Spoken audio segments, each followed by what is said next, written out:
তো বন্ধুরা, জলে জলে ছিল আমার দিদির বিয়ে। দেখো যাইনি, দেখতে পাচ্ছি ফুলে তো ছাতা নিয়ে পুরা কাজ করছে, কেননা পুরা জল পড়তেছিল। তো দেখো প্যান্ডেলটা দেখো কেমন, কত সুন্দর দেখা যায়, কেননা তো যে জল হয়েছিল তো প্যান্ডেলটাকে বাঁধিয়ে রেখে দিয়েছিল।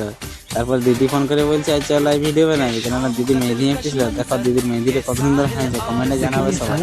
কত সুন্দরভাবে মেহেদিটা দিদি এঁকলো, বিয়ের মেহেদি বলে কথা। দেখো তারপরে জানি, দেখতে পাচ্ছি রান্ধিংরা এধারে পটল ছিলাছিলি করছে, আরেকজন এধারে পুরা ছাঁকাছাঁকি করছে, কেননা বেশি তো সময় নেই আর, সবাই ভোজ খাতে চলে আসবে। তারপর বাবা ফোন করে বলছে চলো ড্রামগুলো বলছে ভরে দিবি, কেননা এত জল পড়ছে যেহেতু, তাও বলছে ড্রাম ভরে দিবি। তো দেখো আমি তারপর জলে জলে ড্রামগুলো ভরতে ছিলি, ছাতা নিয়ে দাঁড়াই।